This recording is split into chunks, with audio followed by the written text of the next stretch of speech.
अस्सलामुअलैकुम dear students, अपने एक नए लेक्चर नंबर 6 के साथ हम आपके खिदमत में हाजिर हैं। हमारा आज का लेक्चर है पहली फ़तह, जिसको लिखा है नसीम हुज्जाजी ने, जो कि 1914 को सुहानपुर ज़िला गुरदासपुर के अंदर पैदा हुए।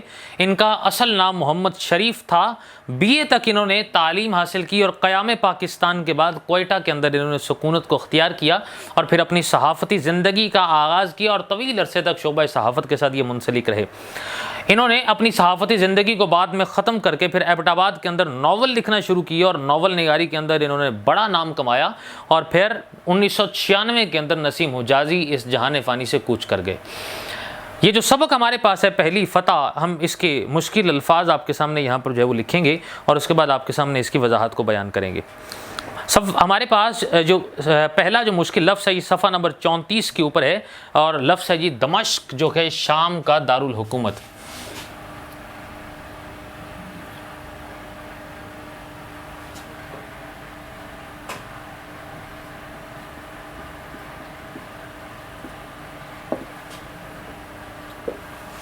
लफ्ज़ नंबर जो 2 हमारे पास यहाँ मौजूद है वो है दूर अफ्तादा,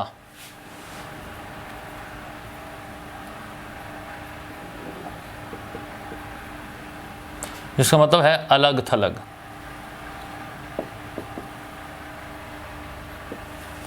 जबकि लफ्ज़ नंबर जो 3 हमारे पास यहाँ मौजूद है वो है क़यादत,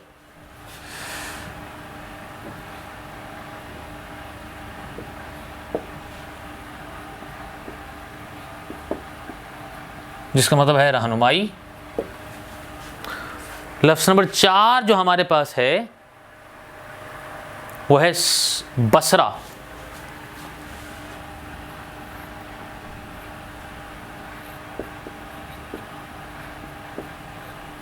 वो है इराक का शहर। 5वां जो लफ्ज़ हमारे पास है वो है आमादा,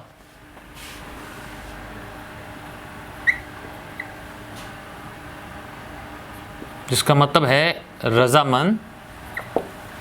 जबकि लफ्ज़ नंबर जो 6 जो हमारे पास मौजूद है वो है मुअम्मर, जिसका मतलब है बूढ़ी या बूढ़ा। लफ्ज़ नंबर 7 जो हमारे पास मौजूद है वो है तकलीद, जिसका मतलब है पैरवी करना। 8वां लफ्ज़ हमारे पास यहाँ मौजूद है वो है आनत,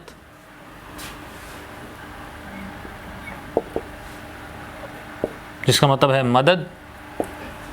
लफ्ज़ नंबर 9 हमारे पास मौजूद है वो है गवारा न किया,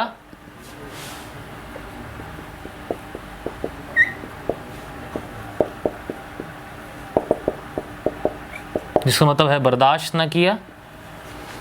जबकि लफ्ज़ नंबर जो 10 हमारे पास है वो है दीबल, जिसका मतलब है जी बंदरगाह। 11वां लफ्ज़ हमारे पास जो मौजूद है यहाँ पे वो है सामान रसद,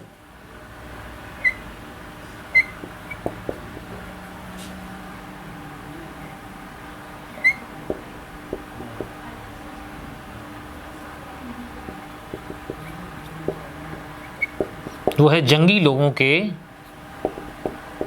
खाने पीने की अशिया।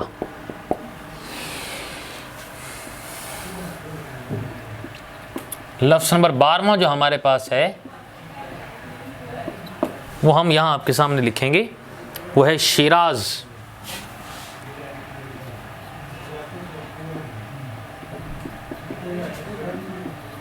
जिसका मतलब है ईरान का शहर। जबकि लफ्ज़ नंबर जो 13 हमारे पास यहाँ मौजूद है वो है लसबेला,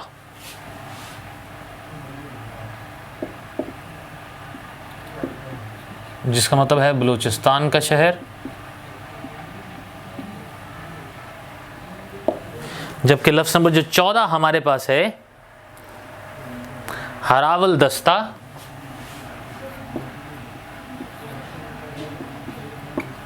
यानी कि सबसे आगे लफ्ज़ नंबर जो 15 हमारे पास मौजूद है वो है शब खून मारना।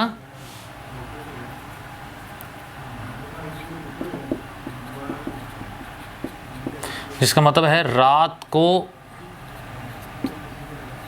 सोते में अचानक हमला करना।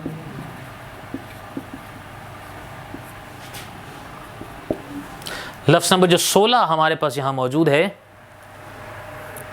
वो है मुस्तकर। जिसका मतलब है ठिकाना या मरकज़। 17वां जो लफ्ज़ हमारे पास है वो ये है मजलिस शूरा।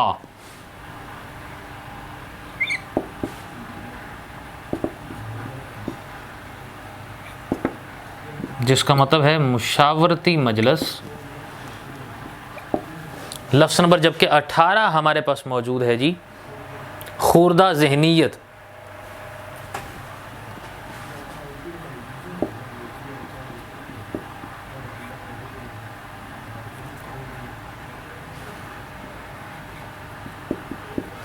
जिसका मतलब है मुकाबले में हारने के बाद जो सिचुएशन है ज़हनी तौर पर हमारे पास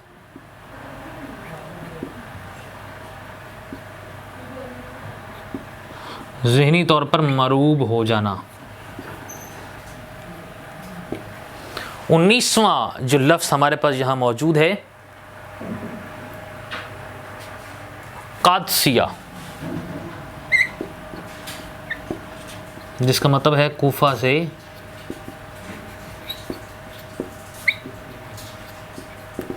11 मील के फासले पर। 20वां जो लफ्ज़ हमारे पास है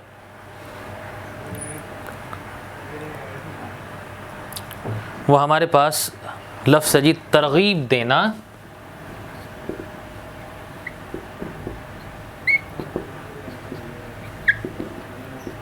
जिसका मतलब है राग़िब करना। कादसिया बेसिकली हमारे पास जिसको हम कहते हैं कि 11 मील के फासले पर एक जगह बेसिकली है जिसके बारे में ये कहा जाता है कि कादसिया उसको कहते हैं। उसके बाद हमारे पास एक लफ्ज़ है जी मुतकाज़ी। लफ्ज़ नंबर 21।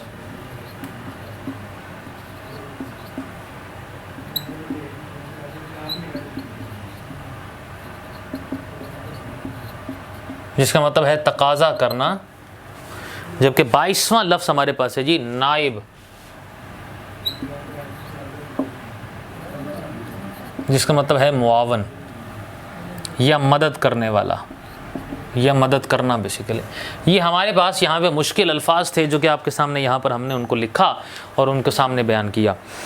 पहली फ़तह का तज़किरा यहाँ पर नसीम हुज्जाज़ी जो कर रहे हैं इसके अंदर वो तज़किरा कर रहे हैं मोहम्मद बिन कासिम का, और मोहम्मद बिन कासिम के हवाले से इस बात को बयान कर रहे हैं कि वो जो उनके दौर के अंदर उनकी सिपह सालारी के अंदर फतूहात का आगाज़ रहा और जो चलता रहा सिलसिला उसको यहाँ पर जो है उसको तज़किरा करते हैं। मोहम्मद बिन कासिम के हवाले से ये कह रहे हैं कि सुबह की नमाज के बाद दमिश्क के लोग जो है वो बाज़ारों और गलियों के अंदर आ गए थे क्योंकि और मकानों की छतों के ऊपर खड़े होकर मोहम्मद बिन कासिम की फ़ौज के जुलूस को देख रहे थे, क्योंकि दुनिया की तारीख़ में ऐसा पहली बार हुआ था कि फ़ौज का सिपह सालार सिर्फ़ और सिर्फ 17 बरस का एक नौजवान था और दमिश्क से लेकर बसरा तक के रस्ते का हर शहर और बस्ती के कम सन लड़के, जवान और बूढ़े भी इस फ़ौज के अंदर शामिल हुए और कूफा और बसरा में मोहम्मद बिन कासिम की रवानगी की सबको इत्तला मिल चुकी थी, क्योंकि बेसिकली गयूर कौम की एक बेकस बेटी की फ़रियाद हर घर के अंदर पहुंच चुकी थी और बसरे की औरतों ने भी तबलीग के लिए, ज़ुबैदा की तबलीग के बायस ये जज्बा जो बेदार हो चुका था, जिसकी वजह से ये कहा कि नाहीद का जो मसला है वो हर एक कौम की बेटी का मसला है। शायद उसकी बुनियादी वजह यह थी कि ये जो एक बेटी जिसने ख़त लिखा गवर्नर हज्जाज बिन यूसुफ को और जिसके कहने पे मोहम्मद बिन कासिम को उनको छुड़ाने के लिए और बाजियाब कराने के लिए भेजा गया, जिसके बारे में शायर भी ये कहता है कि एक मुसलमान की बेटी पर हुआ जब सितम, खुल गए इब्ने कासिम की शुजात के अलम, बेटियां बर्बाद हैं बंगाल में कश्मीर में, जोश क्यों आता नहीं इस्लाम की शमशीर में। सो इस लिहाज से यहाँ पर मोहम्मद बिन कासिम का तज़किरा किया जा रहा है कि एक मुसलमान बेटी की इज़्ज़त को बचाने की खातिर मोहम्मद बिन कासिम अपनी एक फ़ौज के साथ वहाँ पर आए और उसकी मदद करने के लिए दमिश्क और बसरा के बहुत सारे नौजवानों ने, बच्चों ने और बूढ़ों ने मदद भी की, और ख़वातीन ने भी जहाँ तक हो सकता था उसकी मुमकिन तौर पर इमदाद की, और मुआशी एतबार से उनके लिए सामान रसद का और घोड़ों का इंतज़ाम भी किया। सो इस लिहाज से यहाँ पर यह कह रहे हैं कि बसरा के बैतुल माल को उनकी मदद के लिए चंद दिनों के अंदर सोने और चांदी से भर दिया गया था, और मोहम्मद बिन कासिम ने बसरा के अंदर 3 दिन क़याम किया। और उनकी आमद से पहले बसरा में हज्जाज बिन यूसुफ के पास मकरान के गवर्नर मोहम्मद बिन हारून का ये पैगाम पहुंच चुका था कि उबैदुल्लाह की क़यादत में 20 अफराद के वफद में सिर्फ 2 नौजवान वापस आए हैं, जबकि बाकी के तमाम को दीबल के गवर्नर ने कत्ल करवा दिया है। सो दमिश्क की रवानगी के बाद मोहम्मद बिन कासिम की फ़ौज की तादाद 5000 थी, और जब वो बसरा से रवाना हुए तो उनकी लश्कर की मजमूई जो तादाद है वो तकरीबन 12000 तक पहुंच चुकी थी। मोहम्मद बिन कासिम शिराज से होता हुआ जब लसबेला के इलाके तक पहुंचा है तो वहाँ उसे बहुत सारी मुश्किलात का सामना करना पड़ा, क्योंकि भीम सिंह अपने वालिद की मुखालफत के बावजूद 20000 फ़ौज के साथ लसबेला के सिंधी गवर्नर की आनत के लिए पहुँच चुका था उसमें। सो मुसलमान के पहाड़ी इलाके में जैसे ही दाखिल होते तो भीम सिंह के सिपाहियों ने इक्का दुक्का हमले शुरू कर दिए। 30-40 सिपाहियों का एक गिरोह अचानक ऊंचे टीले पर जाहिर होता और पत्थर बरसाकर गायब हो जाता। मोहम्मद बिन कासिम ने यह देखकर फ़ौज के हरावल दस्ते की तादाद में इजाफा कर दिया, लेकिन हमलों की तादाद में इजाफा होता गया, और रात के वक्त शब खून के डर से 1/4 फ़ौज के आसपास के टीलों पर काबिज होकर पहरा देना पड़ता था। एक शाम मोहम्मद बिन कासिम को एक जासूस ने यह इत्तला दी कि शुमाल की तरफ 20 कोस के फासले पर एक मजबूत कला है जिसके अंदर इन तमाम लोग जो है लश्कर ने पनाह ले रखी है। सो मोहम्मद बिन कासिम ने अपने एक तजर्बाकार सालारों के साथ एक मजलिस शूरा बुलाई और मशवरा किया कि जब तक ये इलाका दुश्मनों से खाली नहीं हो जाता तब तक हमारा आगे बढ़ना ख़तरों से खाली नहीं है। तो इससे पहले हमें इस किले को फ़तह करना होगा।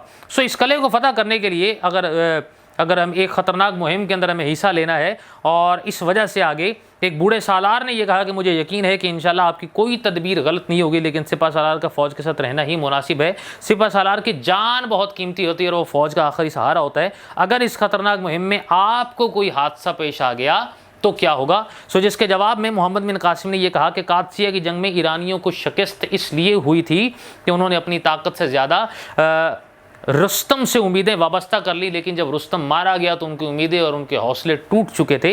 इसलिए इंसान को अपनी खुद एतमादी के साथ जिंदा रहना चाहिए। और ये कहा कि काफिर हमेशा सिपा सालार या बादशाह के लिए लड़ते हैं, जबकि मुसलमान सिर्फ खुदा के लिए लड़ते हैं। और ये कहा कि मेरी गैर मौजूदगी के अंदर मैं दुआ करता हूँ कि खुदा मुझे कौम के लिए रुस्तम न बनाए, बल्कि मुझे हज़रत मसना रज़ी अल्लाह ताला न बनने की तौफीक दे कि जिनकी शहादत ने हर मुसलमान को जज्बा शहादत से सरशार किया।